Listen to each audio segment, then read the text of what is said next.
जय जय राधा रमण हरि बोल। हमसे क्यों नहीं पूछा? अरे तो ऐसे क्यों चौंक रहे हो महाराज, पी लिया तो पी लिया और भर लीजिए। बोले ऐसे कैसे भर लीजिए? मंत्र पढ़ पढ़ करके इतने दिनों से जल भर रहे थे उसमें कि महारानी पिएंगी और गर्भवती हो जाएंगी। क्या कहा? बोले हाँ सही कह रहे हैं। तो रानी को पीना चाहिए था, राजा साहब कैसे पी गए? अब राजा घबरा गए, महाराज तो अब क्या होगा? ब्राह्मणों ने कहा ईश्वर जाने क्या होगा, पर इतना दावा है मंत्र बेकार नहीं होगा। बोलो राधे राधे राधे राधे। राजा घबरा गए बेचारे। परिणाम ये हुआ कि राजा की ही छुट्टी हो गई 9 महीने की। शर्म के मारे बेचारे बाहर न निकले। अब ब्राह्मणों के सामने भी बड़ी भारी समस्या, राजा के प्राण संकट में। बालक का जन्म कैसे होगा विचार करने लगे। अंततोगत्वा जब परिपूर्ण बालक हो गया राजा के पेट में, पुष्ट हो गया, तो बाईं कुक्षी का वेदन करके ऑपरेशन के द्वारा, शल्य चिकित्सा के द्वारा सकुशल बच्चे का जन्म भी करा लिया, जच्चा बच्चा दोनों को बचा लिया। बोलो राधे राधे। अब देखिए ऋषियों का विज्ञान कितना विचित्र है। पुरुष से पुत्र को जन्म करा दिया। ये सब चमत्कार वैज्ञानिक आज दिखाने लगे हैं, परंतु जितने चमत्कार अभी भी शास्त्रों में लिखे हो गए हैं वो तो शायद वैज्ञानिक भी अभी ना निभा पाए हों, परंतु वो भी सब कर रहे हैं, प्रयास तो सब कर रहे हैं इन्हीं सब बातों को पढ़ करके। भाई वस्तु जब बनती है तब उसका नाम प्रकट होता है। पहले वस्तु प्रकट होगी तब उसका नाम रखा जाएगा ना। ऐसा थोड़ी है नाम पहले रख दिया और वस्तु फिर बाद में बनाई जाएगी। तो शास्त्रों में विमान शब्द का प्रयोग कितनी बार हुआ है, पर वैज्ञानिकों ने विमान अब बनाए हैं। ऋषियों के ये पुराणों में तो विमान शब्द की चर्चा बहुत पहले से, पुष्पक विमान, कामक विमान, कितने विमानों की चर्चा है। तो इसका मतलब पहले भी विमान थे, तभी तो ये विमान नाम आया। तो ये सारे चमत्कार ऋषियों के पास थे। बच्चे को बचा लिया, राजा के भी प्राण बच गए। बच्चा सकुशल पैदा हो गया और रोना चालू कर। बच्चा स्वभावतः रोता पैदा होते। सकुशल बच्चा जब प्रकट होकर रोया तो अब समस्या दूसरी खड़ी हो गई। बच्चे को तो बचा लिया, अब इसकी रक्षा कैसे की जाए? भाई बच्चे को दूध पिलाया जाता है, तो बिना दूध पिए उसका पोषण कैसे हो? ये भी समस्या खड़ी हो गई। लालन पालन कैसे हो? तो इस चमत्कार को देखकर देवराज इंद्र प्रकट हो गए, जिनकी अंगुली में अमृत है। वो बच्चे के मुख में अंगुली दी और बोले माम धाता वत्स मारोदी, बेटा मत रो, मैं तेरी रक्षा करूंगा। इसलिए उस बालक का नाम हो गया मानधाता। तो युवना सुपुत्र मानधाता। मानधाता की 50 बेटियां हुई जो सोभरी बाबा बिहाए गए। सोभरी बाबा ने 50 कन्याओं से विवाह किया, 5000 बच्चों को पैदा किया। उसके बाद सब छोड़ छाड़ के फिर सुनरख में आकर के जमुना जी में बैठ के भजन करने लगे। माया की प्रबलता दिखाई।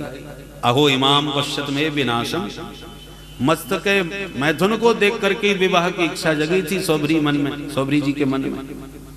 और जब 5000 बच्चे हो गए तब कामना की पूर्ति भई। तो इसलिए माया बड़ी प्रबल होती है। बड़े बड़े महात्माओं को 1 मिनट में उठा के पटक देती है। तो भगवान की कृपा के बिना कोई नहीं बच सकता।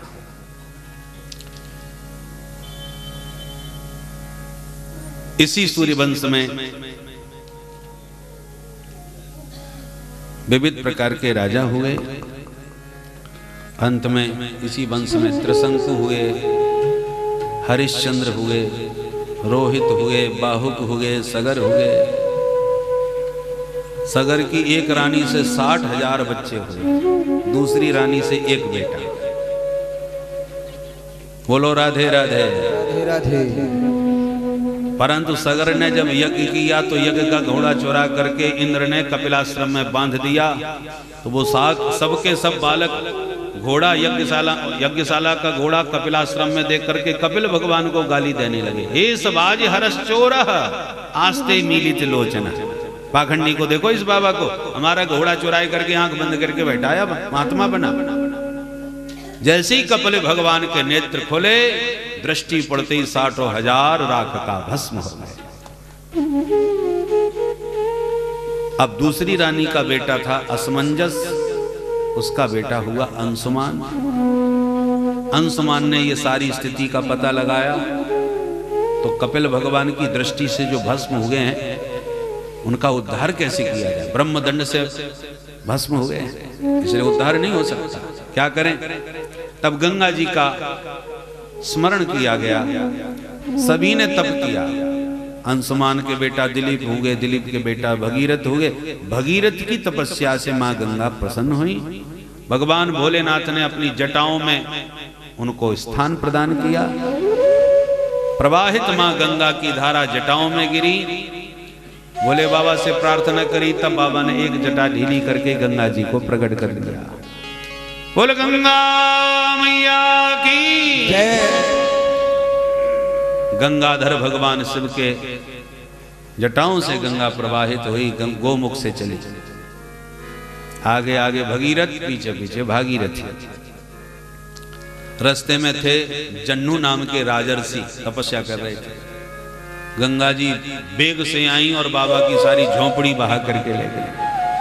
बाबा का मूड खराब हो गया, 3 आचमन में पूरी गंगा जी को गटक गए, पान कर गए। भगीरथ ने पीछे मुड़ के देखा तो गंगा जी का पता ही नहीं। अरे ये कहाँ गायब हो गई। जन्नू बाबा से पूछा, महाराज आपको पता चला क्या गंगा जी का? वो मेरे पीछे पीछे आ रही थी। बाबा बोले हाँ बेटा पता तो चला। कहाँ है? बोले अपने राम के पेट में।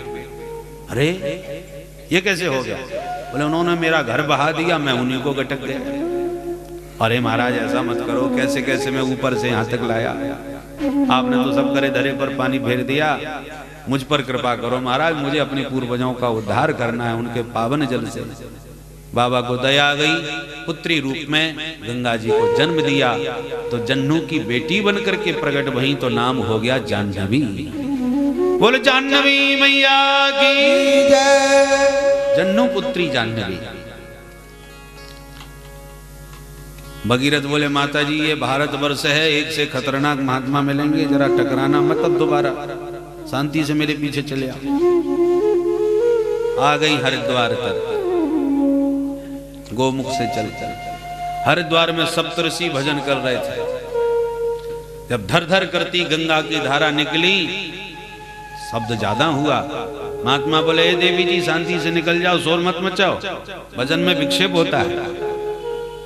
घबरा गई गंगा जी, पहले तो एक ही महात्मा थे, अब तो साथ साथ बैठे। सो तुरंत शोर शराबा बंद कर दिया, शांत भाव से गंगा जी प्रवाहित होने लगी। उसी को सप्त सरोवर कहते हैं। और इस प्रकार संपूर्ण भारत को पावन करती भगवती भागीरथी। जैसे ही सगर पुत्रों की राख का स्पर्श मां गंगा ने जाके किया, यज्जल स्पर्श मात्रेण ब्रह्मदंड हता अपि सगरात्मजा दिवं जगमु केवलम देह भस्म।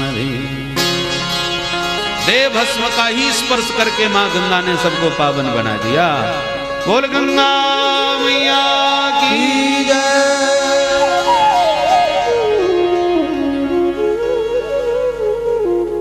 इन्हीं के वंश में महाराज ऋतुपर्ण हुए। ऋतुपर्ण के सौदास, सौदास के अस्मक, अस्मक के नारी कवच, नारी कवच के खट्वांग, खट्वांग के दिलीप, दिलीप के रघु, इनसे चला रघुवंश। रघु के बेटा अज, अज के बेटा महाराज दशरथ, और दशरथ जी के घर में हुए श्री राम लक्ष्मण भरत और शत्रुघ्न। बोल चारों भैया की जय। अयोध्या धाम की जय। महामुनि सुखदेव जी ने एक श्लोक में ही पूरी राम कथा कहने का प्रयास किया। चलो हम लोग भी एक श्लोक में सुन लेते हैं। गुरुवर थे त्यक्त राज्यो व्यचरदनु बलम पद्म पदव्याया पाणि स्पर्शा क्षमाभ्यां मृजित पथरुजो यो हरीन्द्रानुजाभ्यां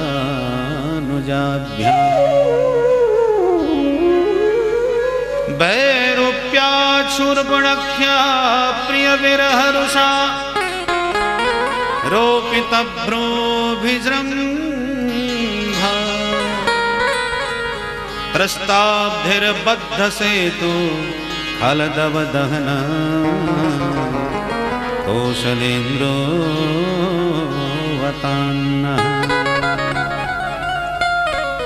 एक श्लोक में राम जी का सूत्रात्मक चरित्र स्मरण किया। प्यार से बोलिए जय सिया राम। जय सिया राम। कैसे हैं हमारे राम जी महाराज? गुरुवर थे त्यक्त राज्यो, माता पिता गुरुजनों की आज्ञा को सिरोधार करके अयोध्या के विशाल साम्राज्य को जो तिनके की तरह त्याग कर वन को चल दिए। भारत त्याग की पूजा करता है। राम जी भारतवासियों के हृदय में बसते हैं और आज तक राम राज्य की हम लोग परिकल्पना करते हैं। ये राम जी का आदर्श त्याग। देखो जिसके पास कुछ है ही नहीं वो त्यागेगा क्या? बोले साहब हम बादाम का हलवा खाना बंद कर दिया। अरे रोटी खाने को मिल नहीं रही, बादाम का हलवा कहां से खा लो? तो जिसको भोजन नसीब ना हो वो कहे हमें बादाम का हलवा पसंद नहीं, हम खाते नहीं, छोड़ दिया। ये कोई त्याग हुआ?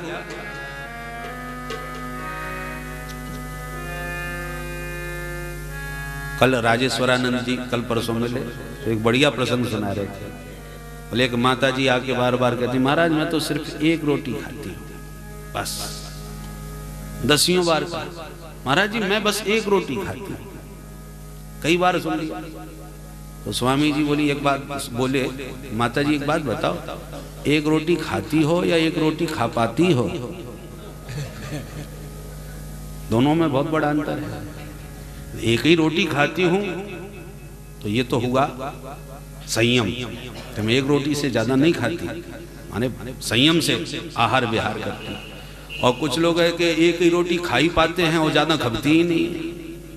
तो कुछ लोग इसी को अपनी व्यवस्था को ही संयम का नाम दे देते। प्राय बुढ़ापे में नींद कम आती है, चली जाती है, बच्चों को नींद बहुत आती है। तो बुढ़े लोग सवेरे 4 बजे से खटपट चालू कर देते हैं, बड़े सब निशाचर है, अब तक सो रहे, बताओ 6-6 बज रहे और ये कुंभकर्णों की नींद ही नहीं खुली। सबके सब आधुनिक बन गए, कैसा जमाना आ गया। अरे 4 बजे ब्रह्म मुहूर्त में जगना चाहिए, पूजा पाठ कुछ करना चाहिए। अब बुढ़े को नींद तो आती नहीं और संयम का नाम दे रहे हैं 4 बजे उठना चाहिए। अरे बच्चों को नींद आती है, उनको आनंद से सोने दो, तुम्हें नींद नहीं आती, अपना काम करो, भजन करो। बोलो राधे राधे। तो विवशता को संयम का नाम दे करके जबरदस्ती हैंकड़ी नहीं करना चाहिए। राम जी के सामने अयोध्या का साम्राज्य, ऐसा वैसा नहीं, सुरेप्सित राज्य लक्ष्मी। देवता भी जब उस राज्य लक्ष्मी का दर्शन करते थे अयोध्या में आकर तो भौंचक के रह जाते थे, उनको भी स्पृहा होने लगती थी। ऐसा वैभव हमारे देवलोक में भी नहीं है। इसलिए ये लक्ष्मी सामान्य नहीं, सुदुस्त्यज है। त्यज नहीं, दुस्त्यज नहीं, सुदुस्त्यज। त्यक्त्वा सुदुस्त्यज सुरेप्सित राज्य लक्ष्मी। ऐसे विशाल साम्राज्य को जिसको त्याग पाना बहुत ही कठिन था, उसको राम जी ने मुस्कुराते हुए त्याग दिया। राजा बनने वाले हैं तो इसका कोई हर्ष नहीं, और एक रात में राजा बनते बनते बनवासी बना दिए गए तो इसका भी कोई गम नहीं। ये राम जी का आदर्श है। कौशल्या मैया ने जब पूछा कि बेटा तुम्हारा राज्याभिषेक होने वाला है, तुम अभी तक तैयार नहीं हुए, तो मां को कैसे बताऊं कि मैं वनवासी बन गया? तो राम जी ने कितनी कुशलता के साथ बात कही, मैया थोड़ा सा संशोधन हो गया है। क्या? बोले अब मुझे सिर्फ अयोध्या का राजा नहीं बनाएगा, अब तो मुझे बहुत विशाल वन प्रदेश का राजा बना दिया है। वनराज बना दिया।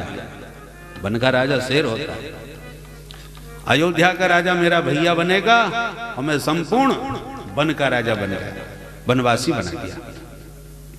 इस ढंग से भगवान ने अपनी बात कही कि मां को एकदम आघात ना लगे। मेरा हौदा बढ़ा दिया गया माता जी।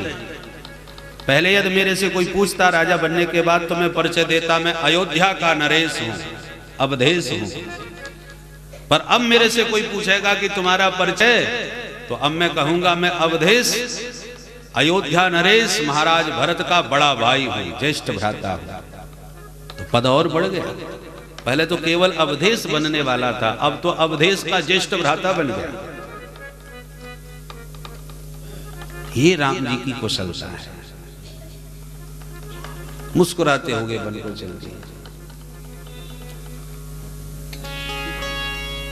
चित्रकूट में वास किए, ऋषियों को परम सुख प्रदान किए, कोल भील किरात सबको परम सुख प्रदान किए। मानो भगवान कहना चाहते हैं कि राजा बनने से पहले इन गरीबों के बीच में भी आके बैठ के देख लेना चाहिए। जो गरीबों के बीच बैठ करके सबसे नीचे से नीचे व्यक्ति के पास जा करके उनकी पीड़ा को समझ करके फिर राज सिंहासन पर बैठेगा, तो ऊपर से नीचे तक की सबकी पीड़ाओं को वो अनुभव कर सकेगा। जो डायरेक्ट सिंहासन पर जाके बैठ गया उसे क्या मालूम गरीबी क्या होती है और गरीबों का कष्ट क्या होता है। इसलिए भगवान वनवासी बन के वन वन में सबके बीच जाकर के सबकी पीड़ा को ठीक से समझे, सबके कष्ट को दूर करने का प्रयास किया, सभी को सुख प्रदान किया। और उसके बाद आतंकवादियों के गढ़ में दंडकारण्य में जाकर के अपनी पंचवटी बनाई। उस समय आतंकवाद लंका से आ रहा था। आतंकवादियों का सुप्रीमो बैठा था लंका में। बड़े बड़े आतंकवादियों को वहां से प्रशिक्षित करके भारत में भेज रहा था। पूरे महाराष्ट्र को अपने कब्जे में कर लिया था। पहले महाराष्ट्र को कब्जे में कर लूं, फिर राष्ट्र को कब्जे में करूंगा।